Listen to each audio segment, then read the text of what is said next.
Assalamualaikum warahmatullahi wabarakatuh. Baiklah, saya dengan Fibuk Tafiani nomor 518230065. Di sini saya akan mempresentasikan tugas 14 seminar akuntansi keuangan saya yang bertemakan Human Resource Accounting. Di sini saya membahas jurnal yang berjudul An Analytical Study of Human Resource Accounting Practice and Indian Experience. Pembahasan teori. Akuntansi sumber daya manusia memberikan informasi mengenai kekuatan internal organisasi dan membantu dalam membuat keputusan mengenai investasi jangka panjang dalam organisasi tersebut. Daya tawar dan kinerja karyawan juga dipengaruhi oleh hal ini.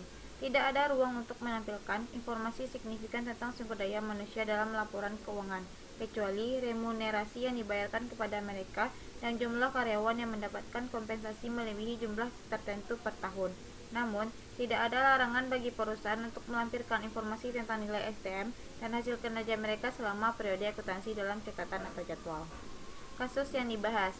Studi tentang STM dari suatu organisasi tidak diberikan perhatian yang diperlukan oleh para pemikir manajemen selama bertahun-tahun. Di bawah kendala, laporan keuangan diarsipkan sesuai dengan hukum perusahaan di India.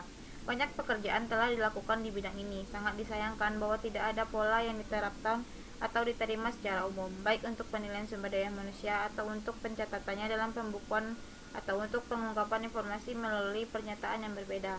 Studi ini berfokus pada perhitungan nilai sumber daya manusia di berbagai tingkat organisasi dan untuk menentukan hasil bagi efisiensi sumber daya manusia. Objek penelitian.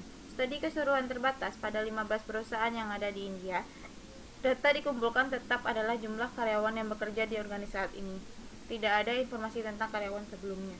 Periode studi terbatas pada tahun 2007 sampai 2008 dan tidak ada data yang tersedia setelah periode ini dan perusahaan yang terpilih. Teknik analisis data. Data yang digunakan dalam penelitian ini adalah data primer. Kuesioner dikirim ke perusahaan terpilih dan atas dasar itu data dikumpulkan dan dianalisis untuk mengolah data secara ilmiah dan agar mudah dipahami. Digunakan metode statistik tabulasi. Penyusunan data dilakukan dengan bantuan komputer. Microsoft Excel digunakan untuk pengolahan data dan presentasi. Hasil penelitian. Nilai sumber daya manusia tidak tergantung pada jumlah orang yang dipekerjakan, atau dengan kata lain, tidak perlu jika jumlah orang lebih tinggi dari nilai akan lebih banyak.